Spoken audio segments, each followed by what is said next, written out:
I have a bar consulting business. So my business partner and I do cocktail programs, training programs, and implementation of systems, restaurants, hotels. Bar. I think you're thinking bar like the ballet bar. Okay, I'm here. Yeah, We're good. bar like, yeah.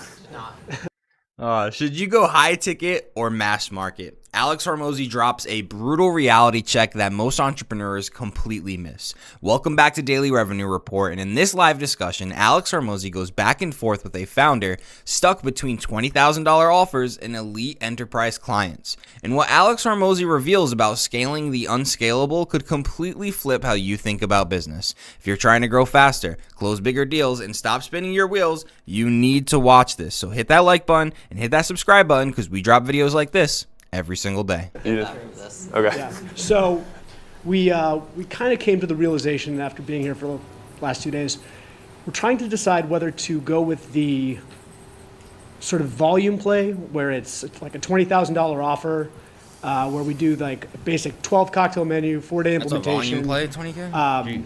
Which may or may not have some like ARR associated with it, like ongoing monthly, or go up market and go after the big guys. So we work with like Capital One, Virgin Voyages, these huge guys, but it's bespoke. So in my mind, more difficult to scale. Compared to them, higher for 20K is trying volume. to figure out which way we should go. Which one do you do now? We do both. Like split? Like from revenue standpoint, more or less 50-50. From like number of clients, like 20% white glove, which is what we call it, and then the remainder is the lower tier offer. How much of your staff would you say is on the white glove versus the lower level? 2 versus 3. Like which one? 2 for the white glove, but I'm a founder and I'm still working with those white glove clients because we kind of brought those on. Yeah. And then two full-time consultants and an admin for the day-to-days or basic. Want me to take that? I was asking, but No, say what you're gonna say. I mean, I was going to say which one. So, okay, so I think sometimes the question is like, we think about like, well, what's more scalable? But Right. I think both of us come back to the same thing very often, which is like, how do we scale what is unscalable? And so if your best customers, and this is like, I would be thinking about this, which is like, which ones are easier for me to find, easier to retain, and then probably harder to fulfill, right? Why would you want to do something that's hard? That's hard, right? Well, that's actually exactly the point. It's because other people won't do it.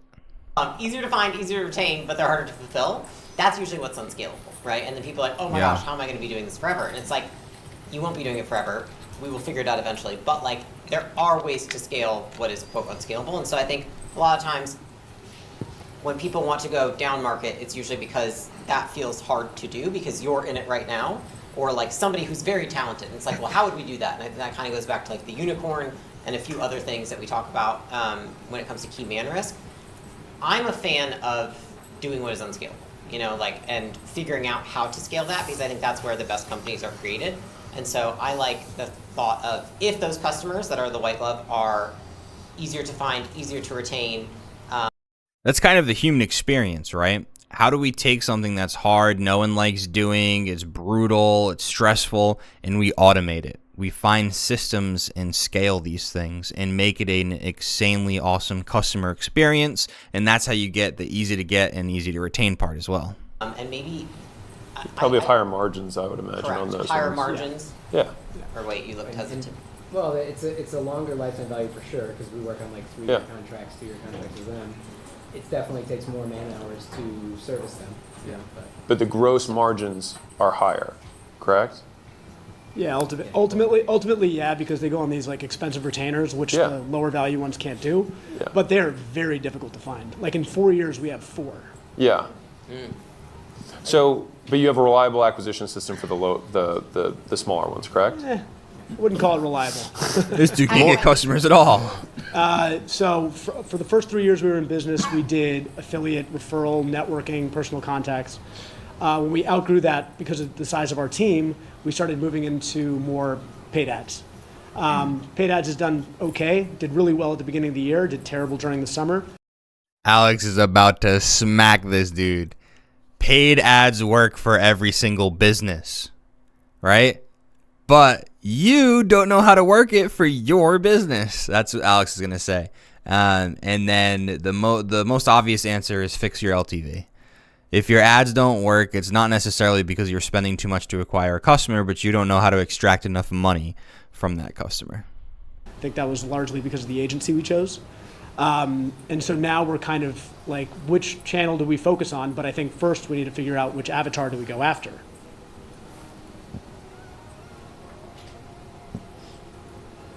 I would say go where you're getting customers. Okay. Because like if we say, like, I think, okay, what do you do after this conversation? So if we were to say, like, we play it out. So let's say you did the white glove. It's like, okay, now what do you do? It's like, okay, now we just wait. It's like, that's not good. Right. And so you have to have, there has to be a core activity that we can draw this to. I think we were talking yesterday about how you do events, right? Honestly, this is why I love businesses like life insurance and health insurance and home services, because getting leads is not the problem. Leads will always be there for these businesses, and honestly, the harder part is finding good employees and finding people who are willing to work hard and be compensated well for that work.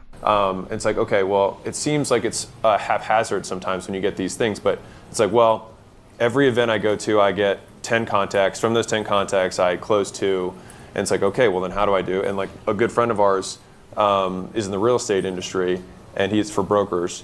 And he figured out that equation, and so he's doing 66 events in Q4. 66. Jesus. On his own, flying out. And they're going to do 1.2 billion.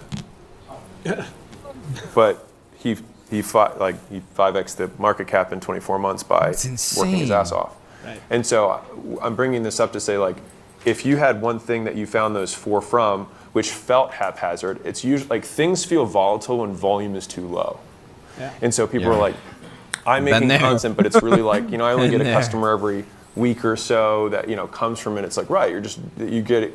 It's for every 7 pieces of content, you get 1 customer. So it's like, we do 450 per week, and so that's why we get more than you. Right. I'm only trying to say is like, if you can narrow it down to the activity, then it's like you probably just need to do 10 or 100 times more of that one activity. Mm-hmm. And so we both like the white glove one better. That customer is better. That business that has a retainer with enterprise customers is more valuable. Sure. So if you can't find them, then yeah, go run ads and get better at that and expand it. But the 201 play See, is, I told you he was going to say how that. do I zero in on that? What events are they going to? What networking things? And then it's just like, you probably just need to do 100 events to go get 15 of those a year, and then all of a sudden your business blows up. Yeah. Does that make sense? 100%. Okay. Thank you. Yeah. If you were At the end of the day, Alex Hormozi makes it simple. Stop chasing what's easy to scale and start dominating what actually makes you money. The real move, figure out how to scale what feels impossible, because that's where the biggest businesses are built. If you're serious about landing bigger clients, increasing margins, and actually growing your business, don't miss these breakdowns. Hit that subscribe button, because we drop videos like this every single day.